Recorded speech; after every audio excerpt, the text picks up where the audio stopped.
di a conocer el lunes de esta semana sobre el triunfo de la ultraderecha en las elecciones de Chile, algo que se suma a lo sucedido en la Argentina, en donde Milei, tras el desencanto que hubo con Fernández, ganó ultraderechista ya en la Argentina. A veces uno se pregunta que no hay memoria lo que le ha sucedido con los gobiernos de derecha allá en el continente, en el sur del continente, pero también hubo mucho desencanto con los gobiernos que dijeron ser en el discurso de derecha, porque, digo de izquierda, porque comulgaban con la izquierda, pero caminaban con la derecha. Pasó en Brasil con Bolsonaro, bueno, ya esto la izquierda lo resarció con Lula y su triunfo electoral, pero bueno, después de estos gobiernos en el continente latinoamericano de derecha, hay la percepción, sobre todo en la opinología ilustrada y los siempre abajo firmantes,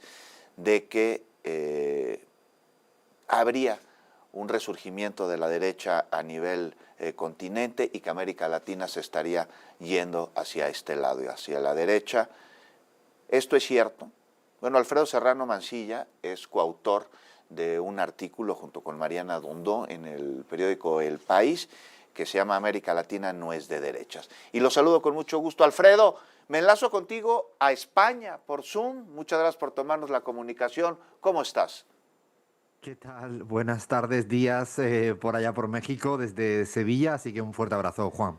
Alfredo, ¿estás viendo, sí o no, el continente latinoamericano, la región se está derechizando, se está convirtiendo mayoritariamente de derechas, como dice la opinología ilustrada?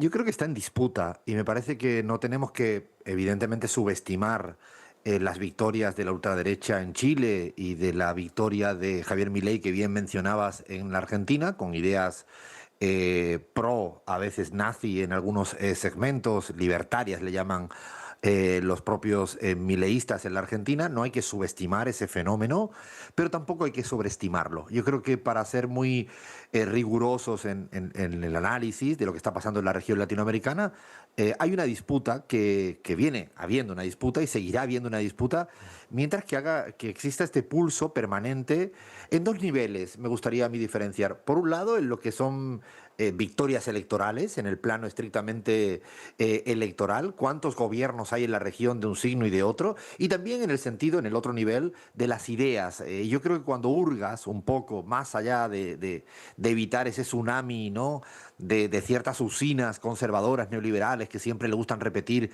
esta tesis de que la América Latina ha hecho un giro radical hacia la derecha, cosa que, si me lo permite, Juan, en nota a pie de página, ya lo dijeron en el 2015. Yo recuerdo cuando Mauricio Macri gana en la Argentina y cuando incluso hay esta traición desde el Ecuador de Lenín Moreno a la Revolución Ciudadana, empezaron a cacarear exactamente los mismos términos. De hecho, solo hace falta googlear un poquito. Yo ya había escrito un libro en ese momento, en el 2015, de América Latina en disputa. No decía que había un giro hacia la izquierda por las victorias de México, de Brasil, de Colombia. Yo creo que tampoco sería justo decirlo en términos continentales que hubo un giro hacia la izquierda. Insisto, hay una disputa y, si me lo permites, déjame que te diga algún dato para de alguna manera corroborar esta hipótesis de que Claro. estamos en disputa. El 74% de la población latinoamericana a día de hoy está en manos de gobierno de izquierda. El resto, un 26%, en manos de la derecha.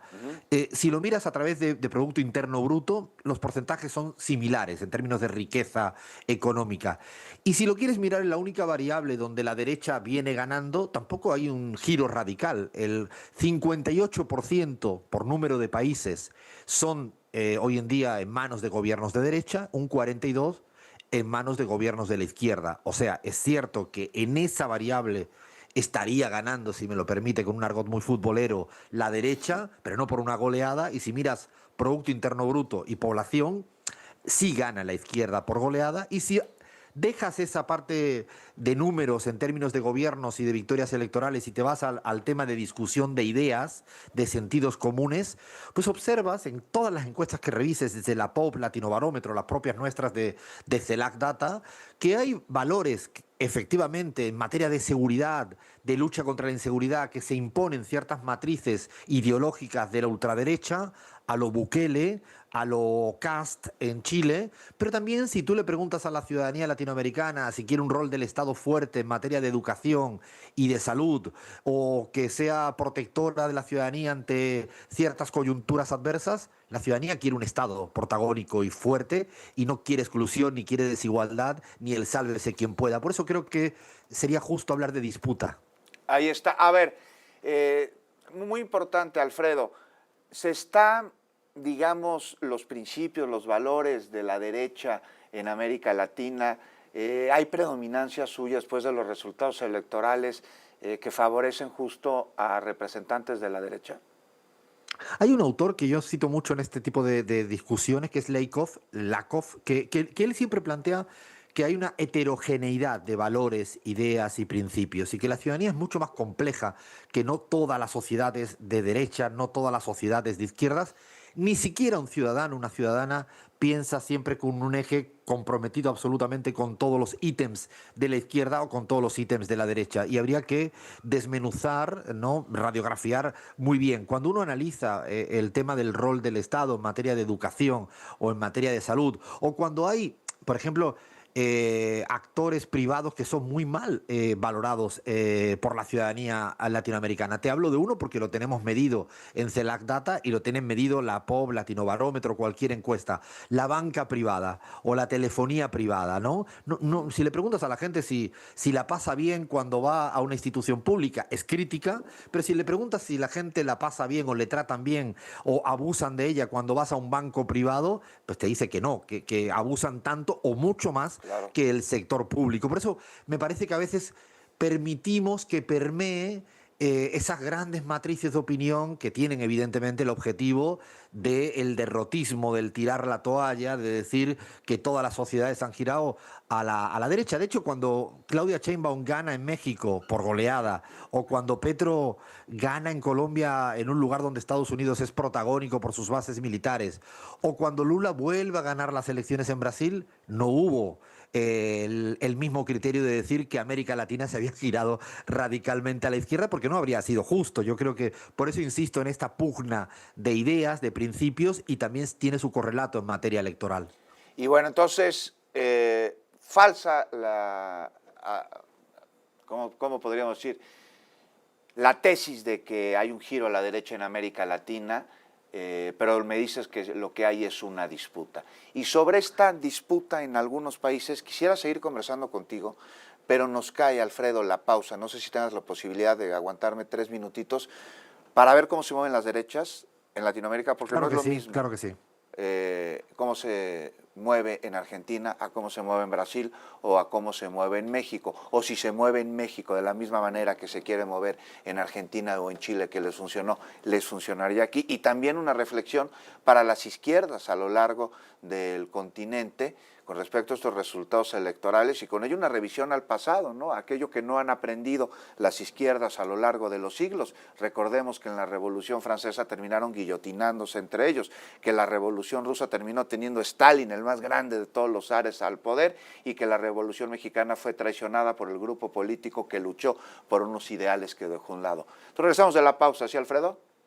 Sí, claro que sí. Muchísimas gracias. Nos damos una pausa, no se vaya, regresamos con más con Alfredo Serrano Mancilla, periodista del diario El País, el artículo que escribe, una reflexión con dato, no solo relato, de por qué el continente latinoamericano no está girando a la derecha, sino que existe una disputa. Volvemos. Gracias por continuar con nosotros aquí en Fórmula Noticias y gracias a Alfredo Serrano, que nos acompaña desde España. Estamos enlazados hablando de un artículo que publica en el periódico El País. América Latina no es de derecha, después de los resultados electorales en Chile, apenas recientemente esta semana, en Bolivia, en Argentina, pues hay un discurso, una narrativa de la opinología ilustrada que señala, que asegura que América Latina se está convirtiendo mayoritariamente en un continente de derechas. No es así, me dice, como escribe en su artículo, hay una disputa, pero no una derechización del continente, y me da datos muy importantes, que habla de que el 74% de la población latinoamericana está en manos de gobiernos de izquierda, el 26% de derecha. Otra muy importante tiene que ver con temas económicos. El 73% del Producto Interno Bruto latinoamericano está en manos de, sí, gobiernos de izquierda, el 27% gobiernos de derecha. Bueno, pues ahí lo tiene usted, un dato contundente, dato mata relato, pero para seguir con el relato sustentado en el dato, te agradezco, Alfredo Serrano, que continúes aquí con nosotros. Nos agarró la pausa, está este artículo y una reflexión, no me parece, a las izquierdas de todo el mundo, porque a veces parece que no se aprende, y da como ejemplo la Revolución Mexicana, la Revolución Rusa, la Revolución Francesa en 1789, terminan traicionando los principios por los que se lucha para convertirse en aquello que decían repudiar. ¿No te parece? Sí, de hecho, cuando uno ve las derrotas de Chile y las derrotas de Argentina, de los proyectos progresistas, los aprendizajes son precisamente de que cuando tú traicionas los principios por los cuales te vota la mayoría, habitualmente ya no te dan una segunda oportunidad. Y yo creo que esto es un aprendizaje hacia adelante, siempre que es como Gustavo Petro. Gustavo Petro hoy en Colombia sigue siendo el principal líder mejor valorado en Colombia y tiene posibilidades reales de ganar la presidencial. El siguiente candidato de izquierda, que se llama Iván Cepeda, en las próximas elecciones presidenciales del próximo año, porque con todas las dificultades, Gustavo Petro ha sostenido las mismas propuestas, las mismas ideas por las cuales ganó las elecciones, por las cuales tuvo una mayoría que le respaldó en las urnas. Cuando uno titubea y empieza el momento de la verdad, que es la hora de la gestión, de la toma de decisiones, y empiezas a dejar de ser valiente en la confrontación de ideas, es algo otro aprendizaje. Yo creo que el caso mexicano, el caso colombiano, el caso brasileño a día de hoy, lo que te demuestran estos liderazgos que siguen estando presentes es que son capaces de confrontar ideas, de discutir ideas y de no suscribir las ideas de la derecha. La valentía de sostener con argumentos, con datos, con convicciones, esa palabra que a veces uno parece que fuera de otra época, pero la convicción hoy en día es lo más rentable política y electoralmente, y además el electorado se da cuenta cuando alguien está convencido. Yo creo que estos errores de gobiernos progresistas que llegan a gestionar el día a día y no toman las decisiones que habían prometido en su momento, que no se atreven a decisiones de reforma tributaria, a evitar con los grandes privilegios de los que son muy pocos ganadores de los modelos y no resuelves con políticas sociales bien destinadas a los que más lo necesitan. Y si tienes que echarle un pulso a una gran banca, a una gran transnacional o a un gobierno extranjero que pretende tener injerencia y te callas, miras hacia otro lado, vas cediendo, no dices lo que piensa, bueno, pues es probable que esto sea uno de los grandes errores de la izquierda latinoamericana en el presente, que tiene mucho que ver justamente con esos ejemplos que planteabas a lo largo de la historia. En el caso mexicano, bien lo sabéis, bien cómo se fueron traicionando los primeros pasitos de aquellos que decían romper con el porfiriato y que así fue. Bueno, yo creo que a día de hoy ocurre y me parece que eso es fundamental. Además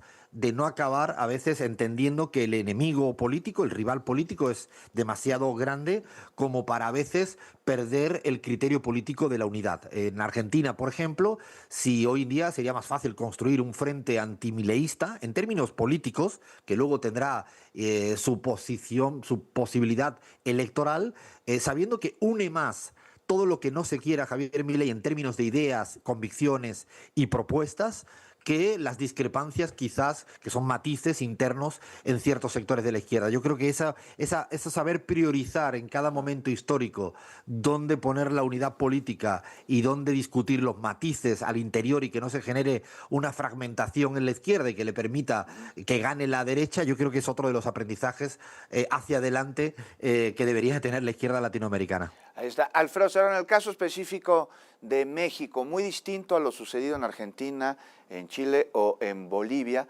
porque aquí la población está contenta con su gobierno de izquierda, le ha dado los resultados que se esperaba cumplido o está cumpliendo con compromisos. Hay muchas cosas que atender sin duda alguna, que avanzar sin duda alguna, pero en general la popularidad de la presidenta Claudia Sheinbaum y su aceptación es muy amplia, porque en aquello que falta, pues se ve que se está caminando en el camino correcto. Ahora, sobre esto, ¿cómo ves, a diferencia de estos países latinoamericanos que giraron en su decisión electoral a representantes de la derecha, lo que acaba de dar a conocer el Banco Mundial, que se incrementa enormemente las personas que pasaron de pobreza a clase media en México, o los más de 13 millones de mexicanos que en 7 años salieron de la pobreza, el incremento del salario mínimo, las políticas sociales a través de programas de bienestar?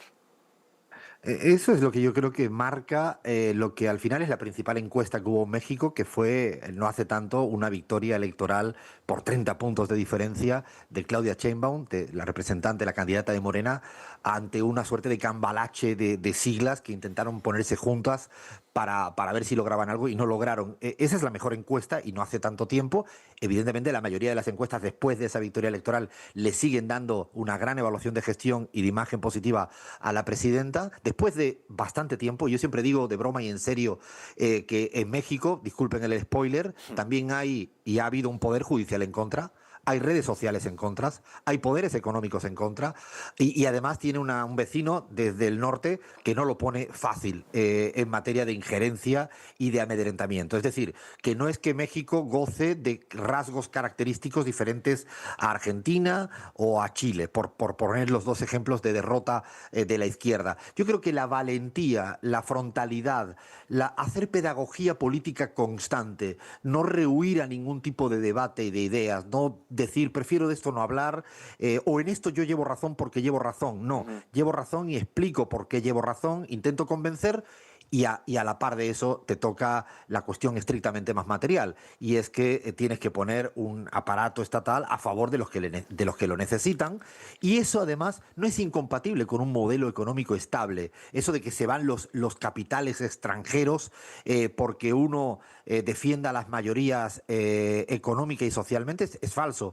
Milei, en el tiempo que lleva, tiene menos 1.000 millones de inversión extranjera directa y en el caso mexicano es el récord de inversión extranjera directa. Es decir, tienes ahí los dos ejemplos que otra vez tumba el mito neoliberal de que un Estado protagónico no es incompatible con un sector privado que también pueda seguir haciendo sus cosas. Yo creo que es el ejemplo mexicano, mirado muy desde la región latinoamericana, es para seguir estudiándolo, para seguir analizando y sobre todas las cosas, además de la determinación en las políticas, yo me quedo con esa palabra que es la convicción, que ante una coyuntura adversa es como el mejor ancla posible.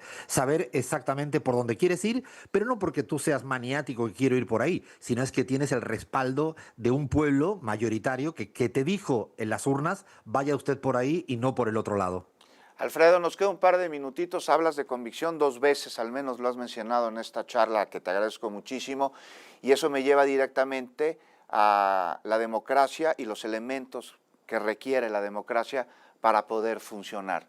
Y entre ello está una oposición que sea una oposición robusta, que sea una oposición que ejerce ese papel opositor de manera responsable, que reconozca que es oposición por mandato popular, que sea un contrapeso real, que vigile al gobierno en turno, que, bueno, pues proponga. Y eso no está sucediendo en México, afecta el equilibrio democrático, a la democracia en general en nuestro país, en México, el que la oposición no sea robusta, no sea fuerte, no tenga proyecto, no hay La esencia de equilibrios. la esencia de la democracia es la confrontación de ideas y para eso debe existir una oposición, para discutir las propuestas, para discutir la idea, para entrar en un debate en torno a la interpretación de los datos. Lo que no puede hacer, lo puede hacer, pero los resultados electorales y políticos le van llevando cada vez más a la marginalidad en México. Y es que primero habla sobre cosas que no le ocupa y preocupa a la ciudadanía. Yo creo que eso es un aspecto interesante de ciertas derechas regionales, particularmente de la derecha y del núcleo opositor en México.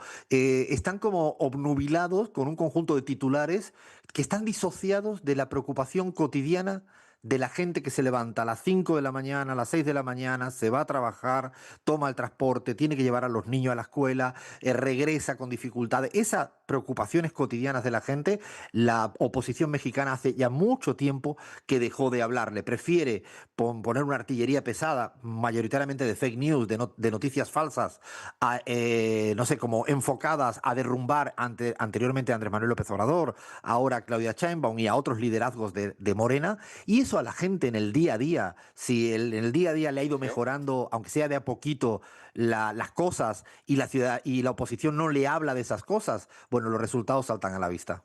Pues Alfredo Serrano Mancilla, te agradezco mucho, director del Centro Estratégico Latinoamericano de Geopolítica, andaluz, allá Sevilla, te mando un abrazo y muchas gracias, eres muy generoso de haber participado esta mañana aquí en México, tarde allá en España, en este espacio, Alfredo. Un honor. Un fuerte abrazo para todo México. Muchas gracias, Alfredo Serrano Mancilla. Recomiéndanos un villancico, ¿no, Alfredo, antes de irte? Uy, eso soy malísimo. Mi mamá me podría ahora retar si estuviera viva diciendo, pero ¿cómo haces eso, Alfredo? Pero el que habéis puesto antes de Juan Gabriel me lo anoté porque me gustó Ah, que fuera tan diferente. eso estamos poniendo esta mañana en este espacio. Villancicos distintos, villancicos diferentes. Y te mando un abrazo allá a España. Muchas gracias. Abrazo, abrazo fuerte. Chao.